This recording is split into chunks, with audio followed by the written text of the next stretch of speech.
इधर दारू पैसा ये सबका फ्लो ज्यादा हो सकता है, वो 35 आइडेंटिफाई किया। हो सकता है इसके अलावा भी कुछ ऐसे कॉन्फ्रेंस से उभर के आ जाए जहाँ कंटेस्ट बहुत कीन है और ज्यादा पैसा का प्रलोभन होने का संभावना ज्यादा है, तो उधर नाम उसका जोड़ देंगे हम लोग इस लिस्ट। सर, अगर किसी डिस्ट्रिक्ट के डीएम या एसपी की कंप्लेंट करना हो तो डेट अलग है, इसलिए आप लोग अगर प्रेसिडेंट देखेंगे हम लोग का प्रोग्राम 1B में है, शेड्यूल 1B में है, यही छोटा अंतर है, लेकिन पोल डेट में कोई अंतर नहीं है। इसी तरह से हम लोग सेकेंड फेज में बाकी पूरा देश का जो पोल शेड्यूल है उसी तरह से हम लोग गए हैं। उसमें हमारा 5 पार्लियामेंट्री कॉन्स्टिट्यूंसी, पहले में 4, सेकेंड में 5 है, तीसरा में भी हमारा 5 है, उसके बाद चौथा में हम लोग का 5 है, 5वां में हम लोग अगेन 5 है। छठा फेज से हमारा पार्लियामेंट्री कॉन्स्टिट्यूंसी बढ़ना शुरू हो जाता है। 8 कॉन्स्टिट्यूंसी है और छठा में, और 7 में भी 8 कॉन्स्टिट्यूंसी। तो हम लोग नीचे से शुरू करेंगे, जो झारखंड बॉर्डर से, झारखंड से हम लोग शुरू करते हैं, उसके बाद उत्तर तरफ से जाते हैं, वेस्ट में हम लोग कंक्लूड करते हैं। इसके अलावा हम लोग एक आईकाव है जो भोजपुर जिला में उधर वैकेंसी क्रिएट हुआ है। आईकाव में डिस्क्वालिफिकेशन के चलते उसमें भी भारत निर्वाचन आयोग ने उप निर्वाचन का घोषणा की है।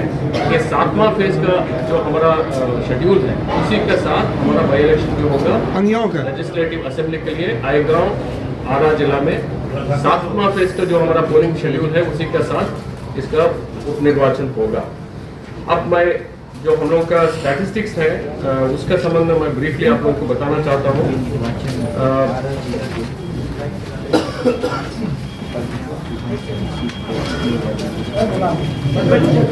देखिए, अभी हम लोगों का आज के डेट में 7 करोड़ 67 लाख मतदाता है, जिसमें 4 करोड़ 1 लाख पुरुष मतदाता है, 3 करोड़ 65 लाख महिला मतदाता है, 2208 थर्ड जेंडर है, और इस प्रकार हम लोग का कुल मिलके 7 करोड़ 67 लाख है हम लोग का कुल मतदाताओं की संख्या। जेंडर रेशियो बहुत हुआ है। अभी आज के डेट में हम लोग 911 पर पहुंच गया है। 2011 का सेंसस के मुताबिक बिहार राज्य का सेंसस रेशियो 918 था। हम लोग धीरे धीरे उस फिगर पर हम लोग पहुंच रहे हैं। सर्विस इलेक्टर्स जो हमारा मिलिट्री पैरामिलिट्री में है, उन लोगों का भी संख्या में वृद्धि हुआ है। अब 1,68,000 लोग हैं जो पोस्टल बैलेट के थ्रू उनको वोट डालते हैं। इस बार पीडब्ल्यूडी वोटर्स को जो 40% से अधिक विकलांगता है उन लोगों के लिए पोस्टल बैलेट की व्यवस्था है। हम लोग का कुल मिलकर के 7,42,000 पर्सन्स विद डिसेबिलिटी है जो इसके लिए पात्र है, लेकिन उसके लिए वो लोग 40% से अधिक विकलांगता पत्र के साथ फॉर्म 12 में अप्लाई करना पड़ेगा। एज कोहॉर्ट वाइज बता दें कि 18-19 वाला जो है वो सबसे न्यूनतम रहा। इस बार जो हम लोगों का विशेष संक्षिप्त पुनरीक्षण हुआ उसमें हम लोग का स्पेशल एम्फेसिस था युवा मतदाताओं को, युवकों को मतदाता सूची में शामिल करने के लिए। उसमें बहुत हद तक हम लोग सक्सेसफुल हुए हैं। आप लोगों को मैं बता दूं कि हम लोग का जो 29 साल से नीचे वाला में हम लोग का करीब 1 करोड़ 73 लाख मतदाता है। इसलिए हम लोग सारी कॉलेजेस में, यूनिवर्सिटी में स्पेशल कैंपेन चला रहे हैं कि वोटर लिस्ट में नाम जुड़वाना एक काम हुआ तो उतना ही इम्पोर्टेंट काम है निर्वाचन के दिन में घर से निकल के आकर के मतदान करना। तो उसके लिए हम लोग स्पेशल प्रोग्राम हम लोग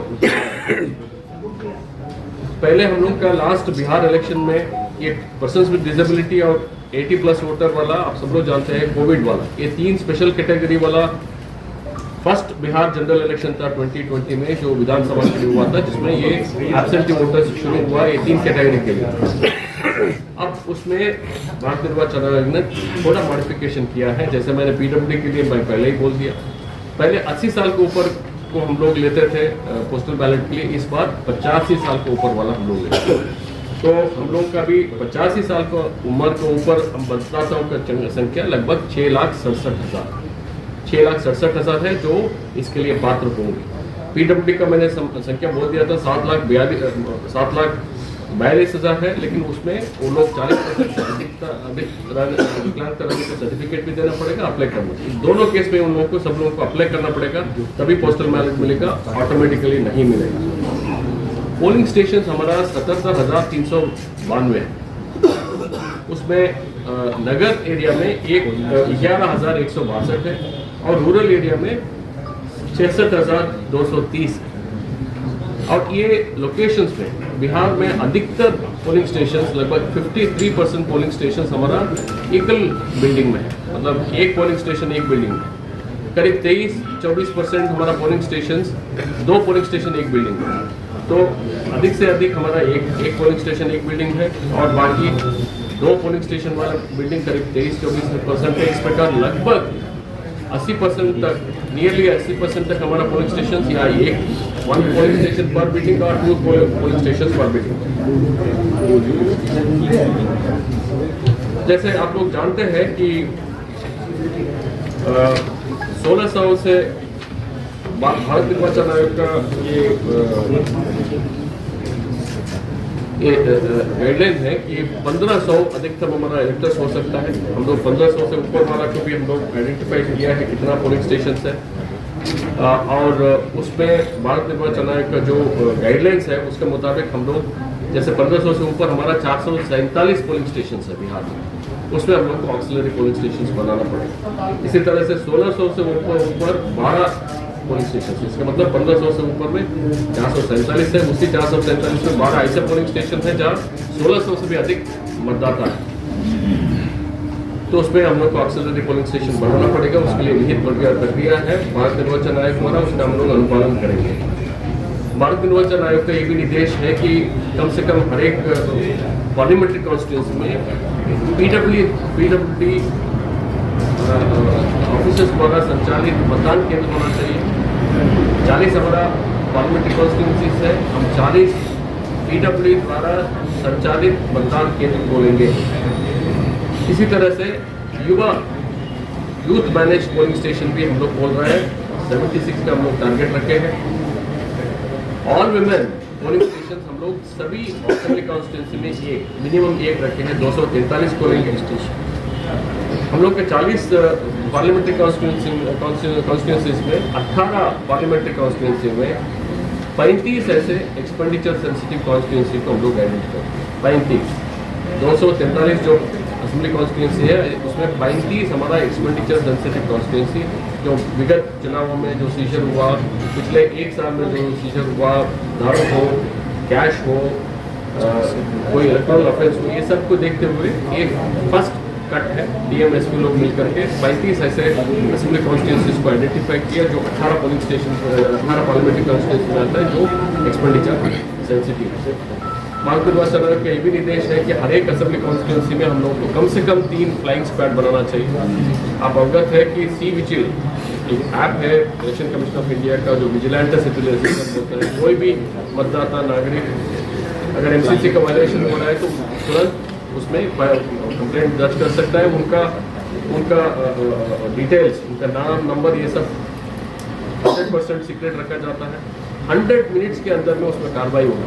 ये तभी संभव है जब हमारा फ्लाइंग स्क्वाड जाके उसमें टाइम शेड्यूल फिक्स है, 25 मिनट में ये करना, 25 मिनट में ये करना, बाकी 50 मिनट में क्या करना।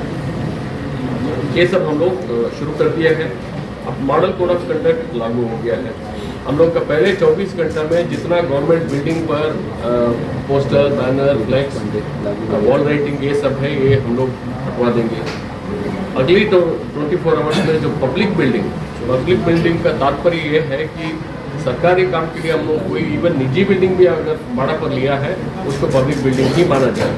तो उस बिल्डिंग पर जो भी इस तरह से ग्राफिटी है, पोस्टर है, बैनर है, वो सबको भी हम लोग हटा देंगे। और लास्ट 24 आवर्स में हम लोग जितना प्राइवेट बिल्डिंग पर लगा हुआ है उसको भी हटाएंगे। किसी भी व्यक्ति, कैंडिडेट हो, पॉलिटिकल पार्टी हो, प्राइवेट बिल्डिंग्स पर बैनर लगाने के लिए, झंडा फहराने के लिए उस ओनर का परमिशन लेना अनिवार्य है। जब भी हम लोग हमारा ऑफिसर जाके चेक करेंगे, पार्टी वाले हो, कैंडिडेट वाले हो, उसको दिखाने के लिए सक्षम रहना चाहिए कि देखिए ये ओनर से हमको परमिशन मिला है। बिना ओरल के परमिशन के कोई भी आदमी, कोई भी पार्टी अपनी प्रचार प्रसार की सामग्री प्राइवेट प्रॉपर्टी पर नहीं लगाई जा सकती। ये संक्षिप्त रूप से आज के लिए ये है। कोई क्वेश्चन?